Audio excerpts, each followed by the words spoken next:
Ari sa mga tuig 1999 naika kog basa sa Biblia gikan sa Henesis hangtod gyud sa Pinadayag. Tungod lang kay nakabasa ko gamayng pasahe sa Pinadayag mahitungod aning Antikristo o 666. Bisag hadlo kay paminawon, gibalik-balik yun ako nagbasa ang Pinadayag kay ako man gi-research kung kinsa gyud ning Antikristo nga mosibo ang pangalan sa tawo nga 666. Maayong adlaw na usab mga igsoon ni gagaw parinte sa pagtuog sa hustong pangatarungan. Kini si Alwil Puhas na usab og hinaot unta anaa ka kanunay sa kadagaya sa pagtuo sa kabaskog sa panglawas ug sa kaabunda sa kaalam. Daghan nagduwa-duwa sa ako hunahuna nga naay dragon, mananap, gitambog sa impyerno, pag-antos. Magdamgo na ko ani nga murag tinuod yun. Sa akong damgo, murag yung tinuod nga nag-uwan og kayo. Nadagan tanang tao nga na naghilak o nangasunog. Hasta akong pamilya, naninggit sa kasakit. May nalang kay pagmata na ako, di na tinuod. Hadlo kay basahon ni Pinadayag. By the way, kaning Pinadayag alang sa wala pang kahibaw. Pareha rin yung libruha sa lahing version nga Gipadayag, Bugna, Apokalipsis ug Revelation nga naa sa katapusang libro sa Biblia. Tungod sa kahadlok nga gihulagway sa Pinadayag, bago ni rason nga nung nisulod ko seminaryo, kay gusto ko nga sa pagbalik sa Ginoo maapil ko sa iyang sakwaton nga dili makatagamtam sa kasakit. Ingon sila nga nagpare kuno ko kay gibuwagan sa uyab di na tinuod eh. Pagbasa pa nako aning kwintada sa ngalan sa tawo nga mosumadag 666. Dali na ko kuha ga kwinta sa akong ngan kay si bakog ako ni Alwil kulbaan ko ani kay 6 man Guri kay 5 man arang-arang niya Puhas 5 gyapon 655 ra. Ato ning hisgutan kay di pa lang dugay nagdamgo ko aning 666 so niya nag-research kog balik o nadugangan akong research sa una. Nakita nako nga daghan ang naggawas nga nagtumbok sa 666. Kaya unsa man gyud ning 666 nga mao ang Antikristo? Ang Antikristo nagtumbok sa mga tao nga gitagna sa Biblia nga musupak ni Hesukristo o ipuli ang ilang mga kaugalingon sa dapit ni Kristo sa dili pa ang iyang pagbalik. Sa Gipadayag 13:18 atong mabasa sa labtunon kini. Ang maalam makasabot sa kahulugan sa numero sa mananap kay ang numero simbolo man sa ngalan sa usa ka tawo. Ang numero niini 666.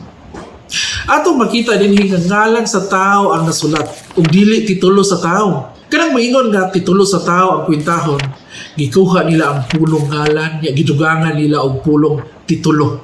Di pa sidaan si Juan Evangelista mahitungod aning kuha dugang imbis ngalan sa usa ka tawo ang numero niini 666, nahimong titulo sa usa ka tawo ang numero niini 666. Gipadayag 22:18. Ako si Juan nagpasidaan sa tanang nakabati sa mga propesiya nga ania niining libruha.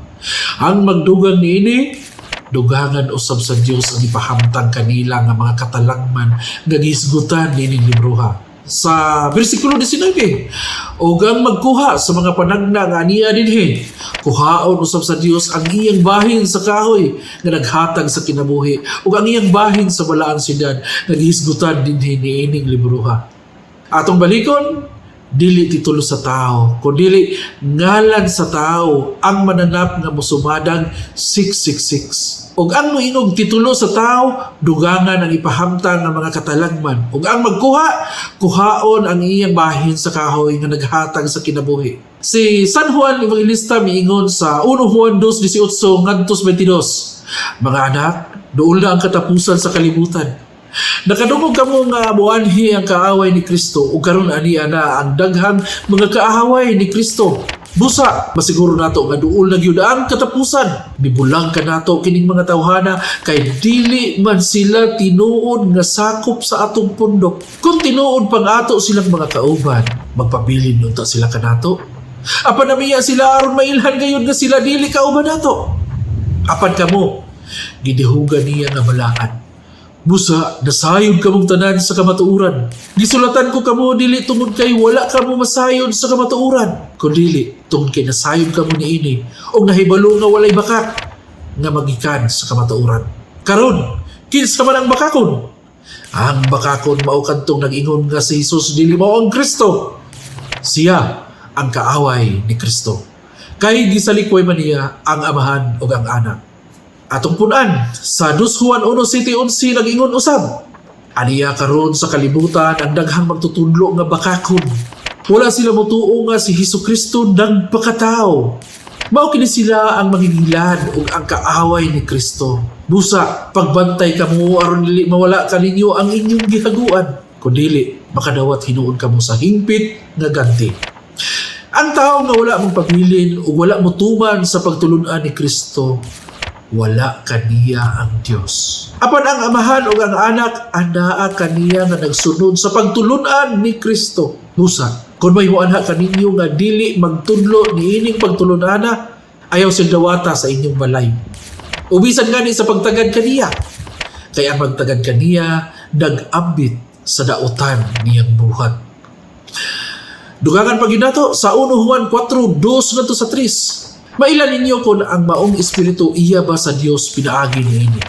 Ang nagpahayag nga si Hesukristo nagpakatao iya sa Dios. Apan ang dili magpahayag niini mahitungod kang Hesukristo dili iya sa Dios. Ang maong espiritu iya sa kaaway ni Kristo. Nadunggan ninyo nga muanhi kini og karon aniya na gayon sa kalibutan. Sa mga pasahe nga atong gikutlo, atong makita kung unsa ang timailhan sa Antikristo.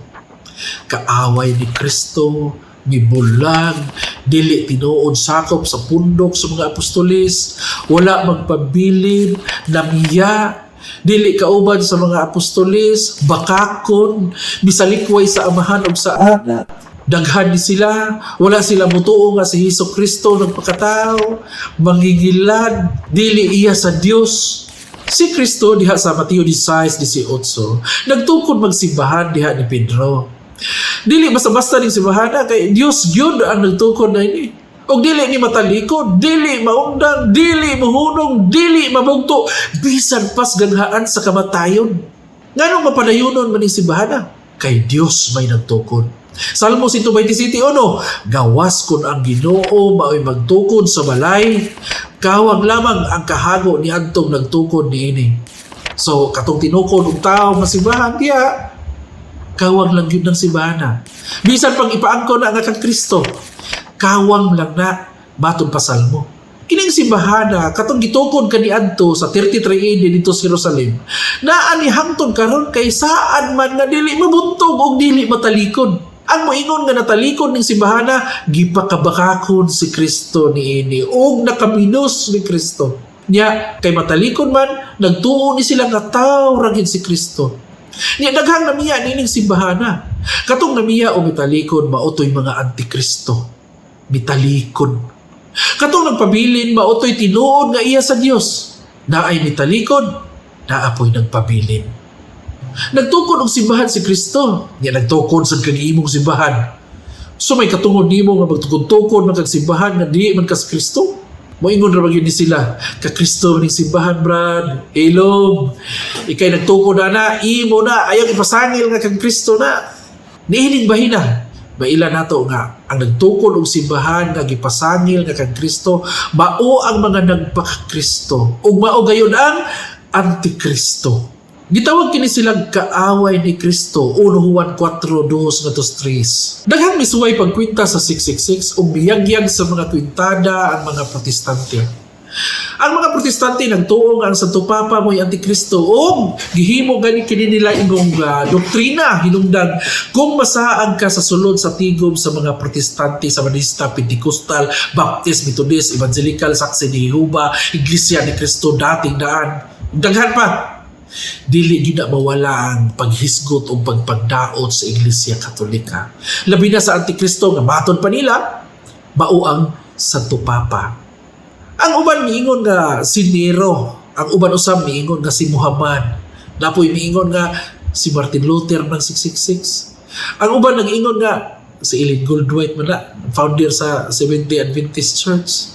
Yang uban san moingon san nga si Felix Manalo na, nga founder sa Iglesia ni Cristo. O nganong nakaingon sila ani, mao ni ilang katarungan. Ato ni subayon og kinsa gyud gitumong aning 666.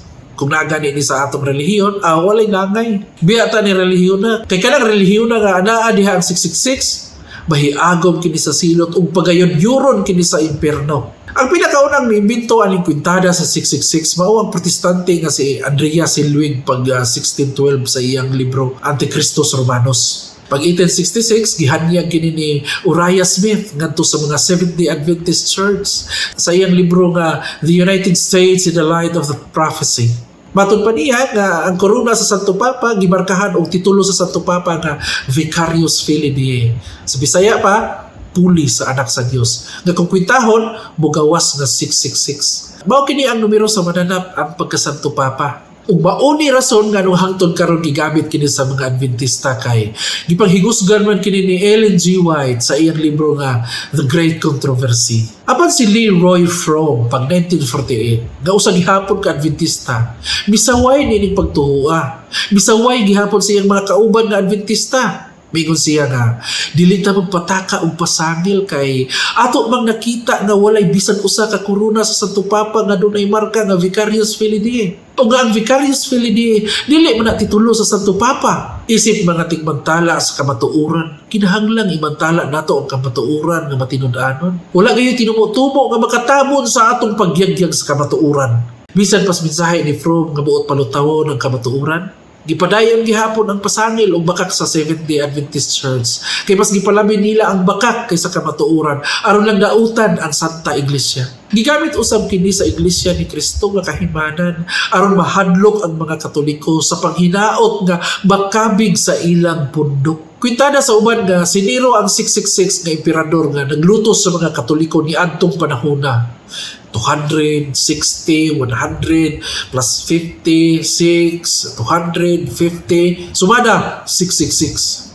Ang uban miingon nga ang ngalan Muhammad kung hubaron sa ancient Greek mao ang Mahometes nga mosumadang 666. Si Martin Luther gikwinta ni Peter Bungos nga maoy 666 usab. Si Ellen G. White og kwintahon, may kuha mong calculator.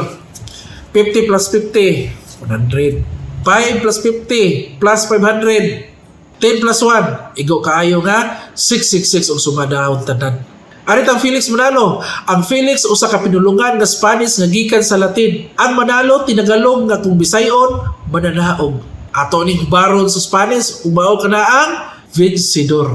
Felix Vencedor. 50 plus 1 plus 10 plus 5 plus 100 plus 500 666 ang total igo gyapon. Kini mga kwintada nga akong nahipo sa akong research ato ning tagsa-tagsaon pag-usisa kung muhaon ba kini sa kwalifikasyon sa pag-ila sa 666 ang Antikristo.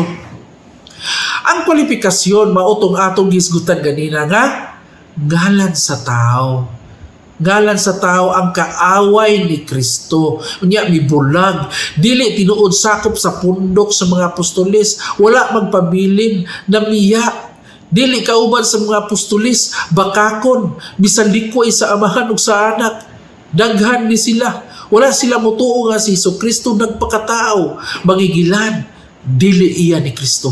Dili iya sa Dios. Unsa may kumon ani mga timailhan sa 666? Way lain, kundi kining bibulag, wala mo pabilin, nabiya.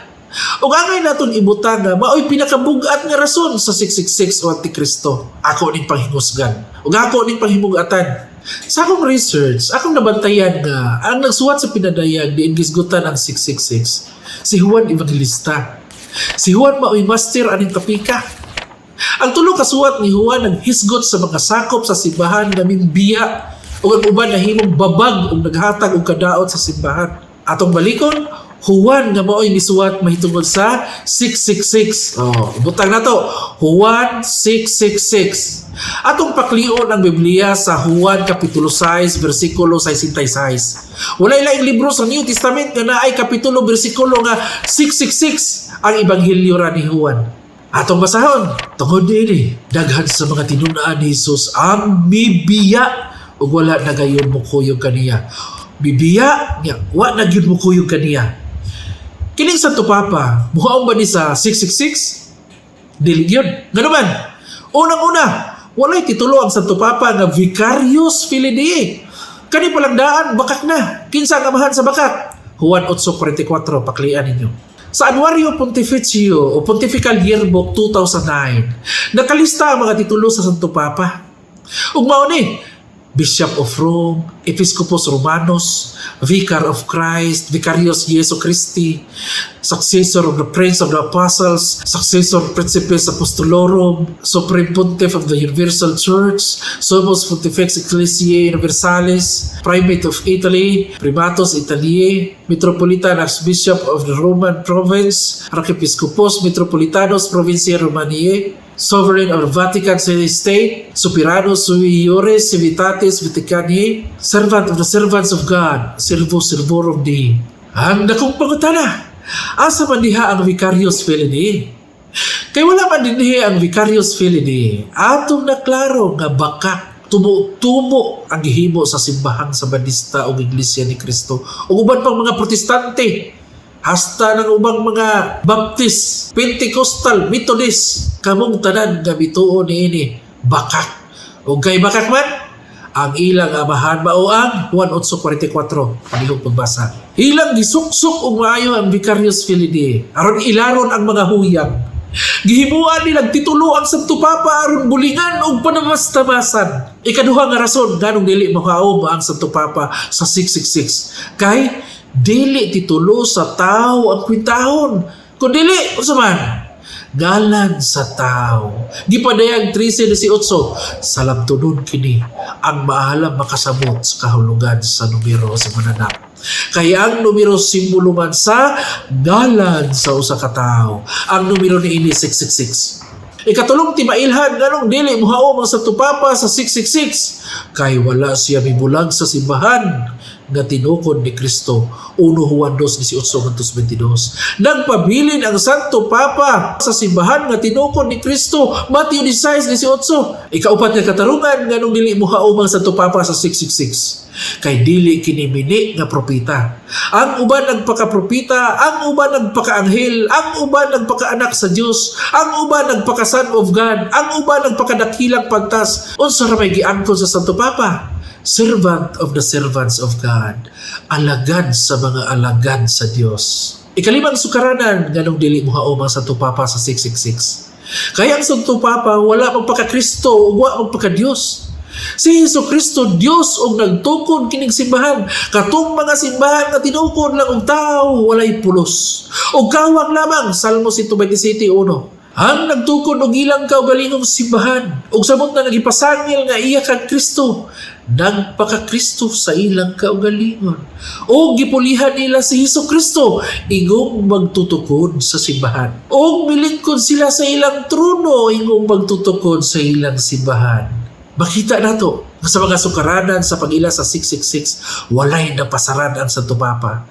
Ang ipakatag sa mga maglulutos na kong bakak. Kung atong pitahon ang ngalan ni Nero nga, usa ka mapintas na maglulutos sa Katoliko, musumada nga 666. Ang Arabic nga ngalan nga Muhammad, kung hubaron sa Ancient Greek unsa galito, mao ang Mahometes. Atong balikon, musumada og 666 gihapon.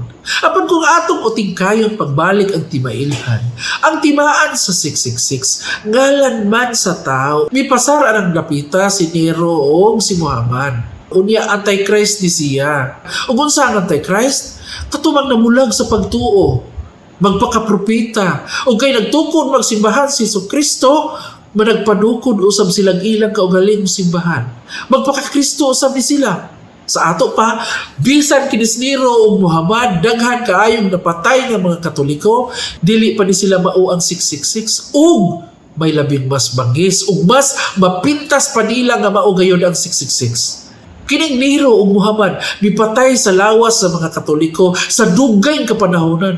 Apan may laing mas bangis o mas mapintas pa kay kanila kay dili mortal nga lawas ilang gipamatay kundi ang espiritual nga mga kalag nga ilang gipasalaag nga pagayubyuron sa Dios didto sa kalayos impierno.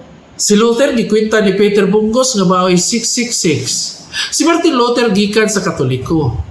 Gikan sa pundok ni Kristo unya bibiya og nagtudlog balitan mahitungod sa simbahan nga iya ni Kristo. Nagtukod og iyang kagulingong pundok. Ug unsa ang magtukod og kagulingong pundok? Nagpaka-Kristo. Milingkod sa pwesto ni Kristo pasado sa 666. Si Ellen G. White o kwintahon. Be ko ang calculator, balik tag kwinta ni. Ato ni tagsa-tagsaon yon. 50 plus 50, 100. 5 plus 50 plus 500. Oh, 555 sardines. Kapit na. 10 plus 1. Itotal palihog. Boom! Igo kayo. 666 si Ellen G. White. Pasado sa kwalifikasyon na mibiya sa pundok ni Kristo, ngalan sa tao, nagpakapropeta o nagpakakristo.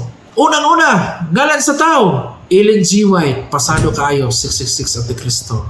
Ikaduha, mibulag sa pundok nga gitukod ni Kristo. Gikan sa Millerites, ngadto sa Methodist, niya ang Methodist gikan sa Anglican Church, ang Anglican Church gikan sa Katoliko, pasado sa 666 Antikristo kaayo. Ikatulo, manungha ang mga mini nga mga propeta, Mateo 24:24. O mitungha yun kaysa 28 fundamental beliefs sa SDA sa paragraph 18. Giangko nila nga propeta si Ellen G. White, pasado kaayo 666 Antikristo yun. Ikaupat, nagpaka-Kristo o nagpaka-Diyos po ni siya kay naay tinukod si Kristo, nagtukod ni siya kagalingon niyang simbahan. Pasado sa 666 Antikristo yun. Ellen Gold White. Ang ngalan nga Ellen o Elena sa Spanish, gisimba nga Diyosa ingon nga Grigong Diyos. Gold, laing termino sa gold, kon bulawan. White, puti. Diyosa Elena, puti nga gidayan-dayanan sa bulawan. Gikwinta, certified 666 Antikristo. Si Mr. Felix Manalo, atong kwintahon kay maurba nilang gipanghanlok sa mga huyang nga Katoliko. Nasa mga video nga gipost sa Iglesia ni Cristo sa YouTube channel nila. Nasa link sa ubos, palihog lang og click akong gibutang. Nya, ilang giduot o gipanghingusgan yun. Ang titulo kuno sa Santo Papa nga Vicarius Filii, maogid kuno ang 666. Ato kang kwintahon ang Felix Manalo og suway. Atong Santo Papa nato, di magito makapasar. Kiling Felix Manalo. Suwayan lang gud nato. Atong tanawon og mauba usab ang gipasabot sa Biblia nga 666. May kwintada nga Felix Isagon Manalo. Ang Felix gihimong dictionary phonetics nga Felix. Ang ubang variation, Felix. Felix, onom. Isagon, onom. Manalo, 6. Igo kay 666. Pero dili mo dawat si Michael Sandoval ani kay matod pa niya, kabubuhan ko nun eh. Bilang ng may kabubuhan. Biko no, arita sa may katalinuhan. Felix Manalo. Kay para nila, kabubuhan mo ito. Ngatuon pag kwintada, kining equivalent sa Roman numerals nga number, makroni kinay katalinuhan. Ang Felix, usa ka pinulungang Spanish nga gikan sa Latin. Ang Manalo, tinagalog, atong Bisayon, mananaog. Ato kining hubaron sa Spanish o mao kana ang Vencedor. Felix Vencedor, atong bidahon og tagsa-tagsa, 50 plus 1, plus 10, plus 5, i-plus og 100, i-plus og 500. Igo kaayo. Dili niya kuha pang pagdaon sa mga iglesia ni Kristo ha. Kani ako tinarong og ligdong ni ako ang pagtubag batok sa inyong pasangil nga ang among Santo Papa mao ang 666. Kamu may nanguna. Sumagon og kinsay una nagdaot, nagpakahilom maraming mga Katoliko sa dugay panahon. Apan musangko na sa langit ang inyong mga pagpanamastamas namong mga Katoliko. Bueno, atong napiho nga si Felix Manalo maog yun ang 666 nga gisgutan sa gipanayag 13:18. Unang katarungan, ngalan sa tao, igo kayo, Felix Manalo, Felix Vencedor, 666, perting igua. Ikaduhang katarungan, bibulag sa pundok nga tinukod ni Kristo, perting yung igua, si Manalo gikan sa Katoliko niya mibiya. Ug ang mibiya mao ang Antikristo. Ang nagpabilin, kami kay wa man mi mamiya, nagpabilin man mi. Kami itong mga iya sa Diyos. Ikatulo, mini nga magtutunlo, mini nga anghel. Ikaupat, gustong mulabaw pa ni Kristo kay panunlo nila nga si Kristo taura. Niya si Felix Manalo, anghel na hinoon. Wala sila mutuo nga si Kristo nagpakatao. Nagtukod si Kristo og simbahan. O siya nagtukod sa mong iyang kabalingong simbahan ng ipasangil nga sa Kristo. Nagpaka-Kristo. Felix Manalo, Felix Mananaog, Felix Vencedor. Imbes si Kristo may mudaog, para kanila si Felix mao'y mananaog. Atong makita, pinaagi sa atong makuting pag-usisa nga ang Santo Papa dili mao ang 666 kundi tinubo-tubo pasagil og bakak lamang kini niadtong gikan sa Katoliko og namiya. Klaro man nga dili mao ang Santo Papa ang 666 kay ngalan ang gipangita sa Biblia og dili kitulo. Tungod kay bakak man ang ilang gisangyaw, kinsa man ang amahan sa bakak? Ang yawa ang amahan sa bakak. Atong gibalik nila ang kwentada og sila mo ipasado nga mga 666 o Antikristo. Kung atong basihan ang gisulat sa Biblia nga ang Antikristo katong namiya, ang Katoliko namiya bagon. Isa man ta namiya nga nagpabilin naman ta. Katoliko naman tandaan, katong namiya mautoy mga Antikristo. Gidapit ko kamong tanang namiya nga pamalik na mo sa simbahan nga gitukod ni Kristo. Ang Santa Iglesia Katolika Apostolika Romana, si San Pablo mitambang nga dili kita magpalimbong sa bisan unsang paagi. 2 Tesalonica 2:3-4. O gani na lang usab ako kutob, o manamilit na usab kanimo sa pagingon na kung hagit sa pagtuo kung isang yaw na ang bakak nga gisuluban sa dagway sa kamatuuran.